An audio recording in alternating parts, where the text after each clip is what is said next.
Hey, this is Gina Grad. Hi, this is Teresa Strasser. Hi, everyone. This is Mike Errico. Hey there. This is Casey Cavalier. I'm Rocky Rose. And you are listening to The Jay Franzi Show. Lucky you.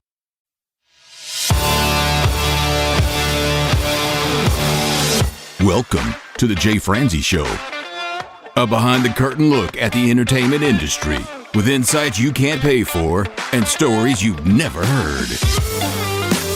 Now, here's your host, Jay Franzi.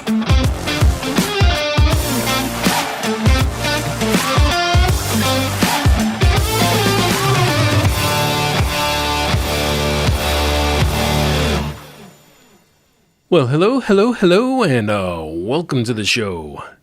I am Jay Franzi, and this is your backstage pass to the music industry. This week, we get to talk with a singer, a songwriter, and a recording artist. We get to talk with Danni Stefanetti. We'll talk to her about her latest single, Rock and Roll in My Soul, her relationship and production process with Jeff Panzer, and we'll discuss what she may have done differently if she had recorded this song with a band. Now, Danni, she's been on the show a couple times in the past, and I can't wait to catch up with her tonight. So if you would like to join in, comment, or fire off any questions, please head over to jfranzi.com. Now, let's get started. So why don't we just jump in? You have a new single out, Rock and Roll in My Soul. I do. Let's go here and hear the backstory. How did this come about? So I got back from Nashville. It was like March 2023. And this is before I was producing my record and learning how to engineer and mix and record from my home studio, even like building that. Before I was a teenager, I was doing 8-track and 4-track recordings, analog and backing singing with myself with layers of guitar. This was in Australia? Yeah, this is in Australia. And this was when I was in primary school and high school. But then when I came out to America, it was like 2023 and I just got back from Nashville and I said to my manager, what are we going to do now? And he said, you should do a rock record. And I said, I haven't done that like since I was 17 when I was in school. And those times, I whipped out the electric guitar and I was coming out of that folk balladeer era that I was in, and it really got me out of my shell. And I went back to that, and Rock and Roll in My Soul was one of the last songs that I wrote over two afternoons. I wrote 6 songs each day prolifically. I just pressed voice memo and the songs just wrote themselves, literally, like the melody, the chords, and everything. It was like a download that just came out. And then that was one of them, but it wasn't like my favorite or anything out of all of the 12. But I played it for my co-producer, and he said, he's worked with, Stevie Wonder and a lot of Motown artists. And he said, that would sound great with horns, like brass. I said, wow, I've never done that. Interesting. I said, but how are we going to do that? He's like, oh, you're going to learn how to do it. And I was like, what? And then, I did, and I listened to a lot of Chicago for reference, and we literally like co-produced it over the phone, and like I was trying to work it out plugins and how to layer thirds and fifths above, and I play by ear with the guitar. So this was a little bit like I nearly went crazy like trying to do the horns, but we got there. We got there in the end. That's what it's about. I know in the past we've talked about your harmonies when you were on here with William Lee Golden, and we talked about harmony singing. He was talking about how he builds harmonies with the group, and you were saying you do it all by ear. So is it the same exact approach you took with harmonies to the horns? Somewhat, but I wasn't quite sure where to put them because I'm so used to like guitar or keyboard layers. So it did take me listening to references like Chicago and other bands for you were spinning. Like I didn't quite know where to place them. So that's where Jeffrey's like Motown influence and Wilson Phillips and all the acts he's worked with, even hip hop, but they sometimes use brass. I think some of his references were like really great, the way we combined both of our worlds in that. Yeah, it wasn't something I would lean to. And then we added cowbell in there, which wasn't something I personally wasn't cool with that. But we tried. Not? And I said, this isn't a comedy. Like, this is a real rock song. I don't Because I just remembered like Saturday Night Live, Right, right? more But then cowbell. it really worked. And I started laughing, like people are going to be like, ding, ding, ding, ding, you know, like Saturday Night Live. Well, if you think about it, all the classic rock songs of the 70s and early 80s all had cowbell in them. It actually really worked, so we kept it. But it was a joke at first. He said, imagine cowbell. I said, no.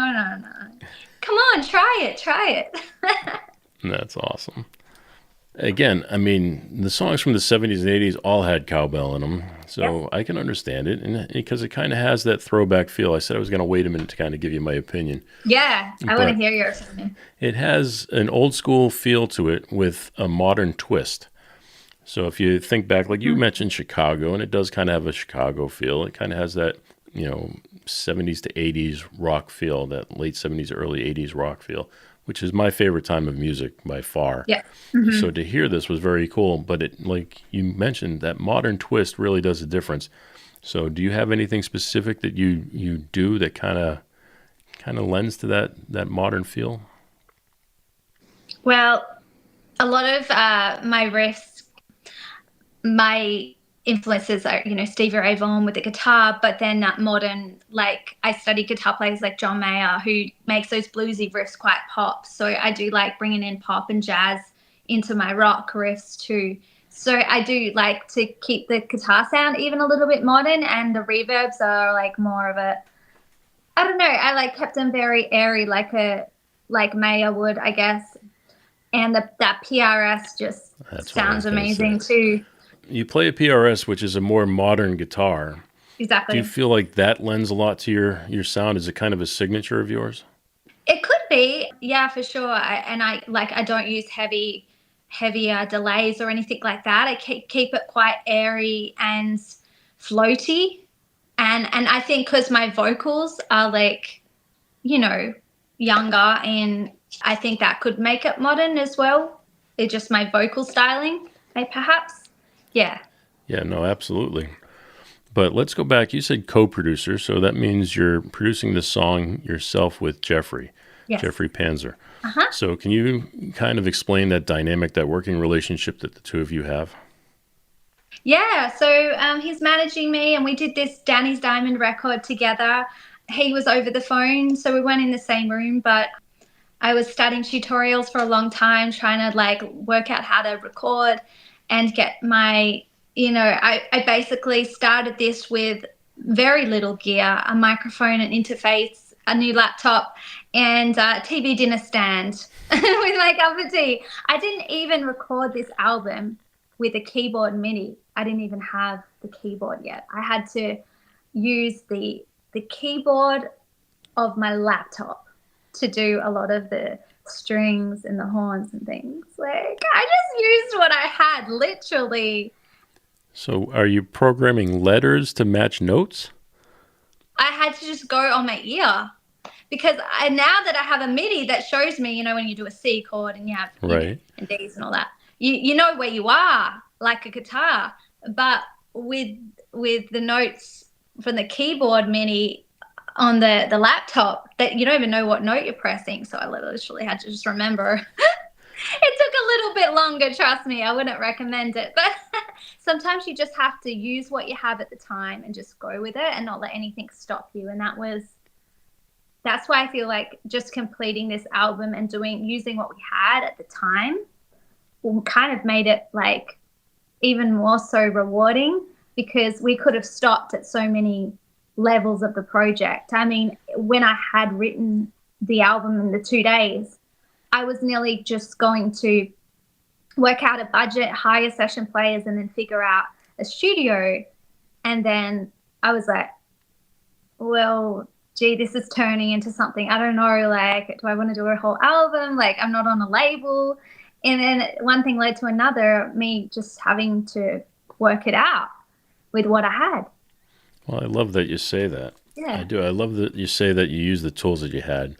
Yeah. Back when I used to teach at the audio engineering college, we used to issue a laptop with a Pro Tools interface. Right. And that's what the students had. And it gave them more than enough tools to be able to do the projects that we needed within the school. But the students used to think to themselves, well, I could never use this in the real world. But the reality is now you're using that to do much more than we were doing back then. And to get that through somebody's head that you don't have to always have all of the tools. You don't have to have the best microphone or the best guitar or the best recording system. Right. You just use what you have and you build from there. Yeah. And I think it's amazing that you actually took a traditional keyboard and played the keyboard instrument off of a keyboard. Because I know you didn't just program it by pressing keys. You actually played the keys on the keyboard. Is that correct? Yeah. Yeah. I mean, but then I had to, for some of the instruments I don't actually play, like I'm not a horn player. I'm not a, but then there was some keyboard lines where I'm not like a piano player. So sometimes I'd have to make the guitar sound like a piano or different things. I'd use the guitar because I knew my way around that to try and make that sound like a different instrument because I knew I could have the feeling of it. So I knew I could play the bass, but I had to play the bass with not a bass guitar. I played it with an electric and I made that sound like a bass, because I didn't have one lying around. So I just had to do it and figure it out and turn the octaves down and all that, Well, I was going to ask you, what tools are you using to do that? There was like an octave, I think I brought it down 12 octaves or something like that. I figured out. It was a tutorial on it. Yeah. I know you mentioned MIDI earlier, and I know you can use MIDI. You can use a guitar to trigger MIDI as well. I've seen some people use it to play piano on songs. I was like, what else can I make the guitar sound like, Yeah. How can I make myself sound like a full band? Obviously, the drums weren't guitars. The drums were drums. But there's, Right.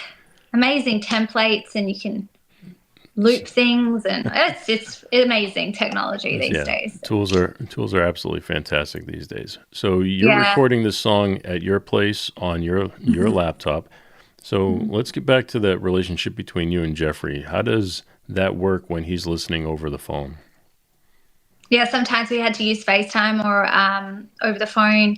And what I'd do is every time I'd have like a new mix, I would send him that, like Dropbox it to him so that he could listen to it at his speakers. And then he would call me back with his notes and then I'd go fix it. And sometimes that would be like 20 different mixes I'd send within the space of like 10 minutes. And it's like back and forward. And it's the way we did it. Well, that is pretty cool that, again, the technology allows us to do that, right? You mentioned FaceTime. Yeah. You can FaceTime somebody and they can see what you're doing. They can hear what you're playing. Yeah. So it's really cool that you guys are utilizing technology in that way. So you mentioned originally hiring musicians. You thought of hiring musicians, but you chose to do this 100% yourself. So is there anything that you would have done differently if you had a team of musicians play with you? Well, the reason we did it like that is because Jeffrey Panzer, has worked with Lil Wayne and Nicki Minaj and Drake and a lot of the best. And when I met him through a mutual friend who also is in the music video world, he worked for Universal as a TV and music video executive. And he was the one that dealt with the music budgets, right? Because he comes from artists in the hip hop world that have got a big budget. But as an indie, I'm using what we have with DIY. Sometimes when you're in a studio, I don't know if you feel this, but sometimes I felt this.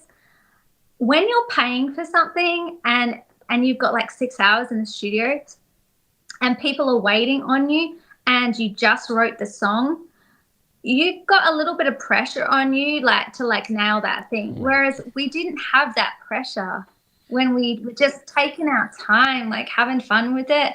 If the drums didn't feel right, it wasn't the right groove, we were like, let's pull up Toto and see the entrance of how they did it. Oh, that's the sound.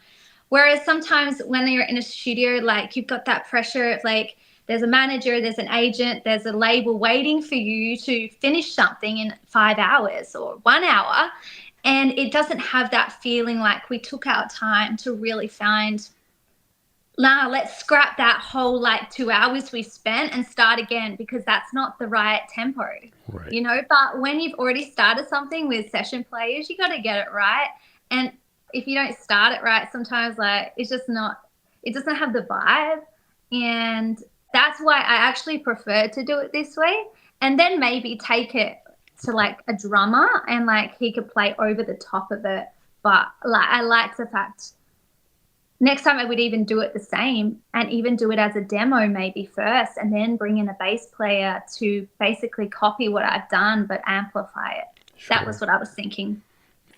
So when you do things like this, what are some of the challenges that you face? Well, it's a lot of it's like a lot of educating yourself, and I think a lot of it is a mental, like we have these mental restrictions that sometimes if someone else isn't cheering us on, it's so easy to stop even before you've started. See, I could have stopped right at the let's not do an album then, let's just do a single. Like, we'll just I don't want to learn it. That would take too long. And actually that's how I was thinking. I was like, no, I'm an artist. I'm a songwriter. I like the engineer. Then I can just get in the feel of it and play my song and someone else is worrying about the buttons. Then I can just feel it, you know. That's how I used to think. So it's a different mindset because I thought I didn't want to do both. But now that I have that freedom that if I want to, I know how to do it now. It's like I can one night in the middle of the night wake up and go, oh, I got this beat, this idea, this riff, and I want to put it down, and I can. So, yeah, it's an option, you know. Do you think that you'll go back in the studio at some point and re-record some of these songs? Probably not the Danny's Diamonds re-record, but there's like a couple of new ones I want to actually record. Every time we release a single, sometimes we tweak a few things on the mix. Like if you hear it after 6 months, you go, oh, actually there's a few things I want to change. But sometimes we don't do that because once you start finding errors and then it changes the whole song. And it's like, oh, we should have left it alone. Nice. So, yeah, I think the magic is there. And we're like on to new things now. Like there was a new song we wrote and I kind of want to like start that sooner than later. Well, that happens a lot, right? You hear something in your head as the artist, you always want to make it better. You can always think of something else to do, and we could probably go too far at times. I always reference my wife laughing at me for listening to the same song over and over and over again when I'm mixing a song. And I ask her, I said, well, don't you hear the difference? And she's like, no, I don't hear the difference. Because we're so dialed in and we hear the most minute things, and the average listener doesn't hear those things. They're not listening for maybe that one note that you played in the second chorus. They're just grooving along with the feel of the song. So I think what's going to happen, and what you might end up doing, is when you form your live band and you go out and you perform these songs live, that's when things are going to start coming together. You're going to play the songs. You're going to get a feel for the way other people are doing it. You'll probably spark a few more ideas. And then maybe at that point you go in and pick a song or two to go in and do a different way. We could do an alternate version, but you know how it is. Like when you got a co-producer and you're collabing on something, it usually starts with, it's just a normal day in your life, right? And you get a call from your co-producer and you haven't heard the song in a couple of months and you're really happy with it. It's mixed, it's mastered, and you get a call and they're like, hey, I've been listening to whatever the song is, like Call Your Name or something. And I just on the 3 minutes 21 or whatever, I know you don't want to hear this, but I hate to say this, but I think we should change this bit at this drum roll or something. And you're like, and you're just like, at the end of the day, like it's like the last thing you want to hear. No, well, let me listen to it again. But in your head, you're like, no, I don't want to change it. It's done. Well, what do you mean? That one note could be a little louder. That means I got to redo everything. But that's a good thing. You can just like pull it up again and see what's going on. But usually like when I've finished a song and I've put it in the vaults, I've kind of like finished it. But the collaborations, everybody's going to hear something different. So I've learned to be a bit more open-minded to like listen and hear if there is a valid point there, because sometimes like, it does need adjusting. There are a few things on Rock and Roll in My Soul that before we put it out, we just have to make a couple of changes. Right. And when I was in the moment of recording it, I was very stubborn. I was like, no, those lyrics, like they're good. Instead of Jambalaya, it was Love You Likey, which makes no sense to anybody. But I liked it, you know. I'm glad we changed it to Jambalaya. That's all I'm going to say.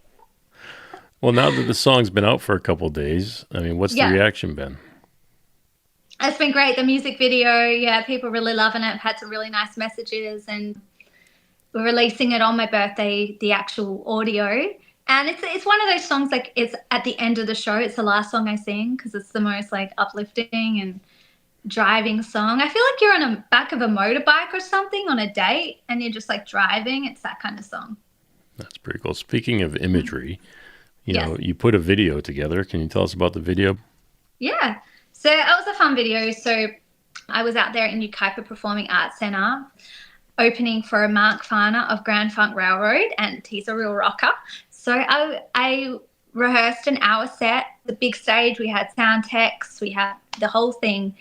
And I had a really exciting time up there and a whole lot of coffee. Like you could tell, I was just like amped up. And that was the last song of the night, was Rock and Roll in My Soul. Our friend Evan B. Stone and his daughter Zoe drove up from LA to come and film it. He was on stage. I was trying not to trip up on him. And they did a great job of it. Then Jeffrey and him, they edited it.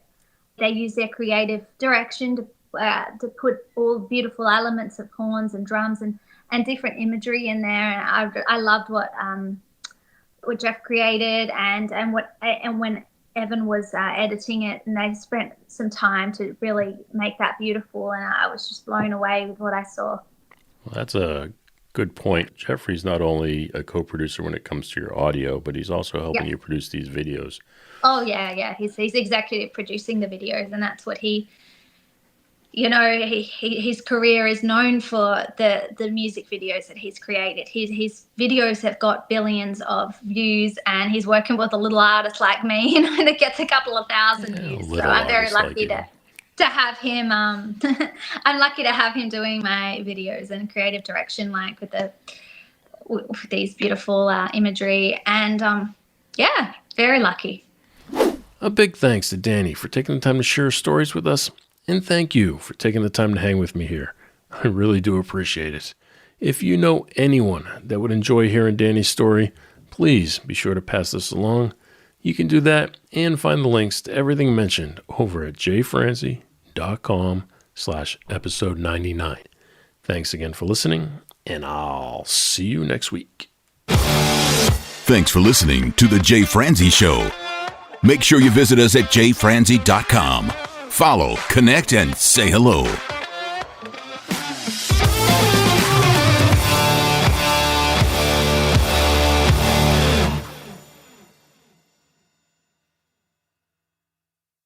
This episode has been brought to you by VR Knives, your source for 100% custom knives made by a true rock star. So, if you're in the market for a new piece of art, reach out to VR Knives. 407-421-5528. 407-421-5528.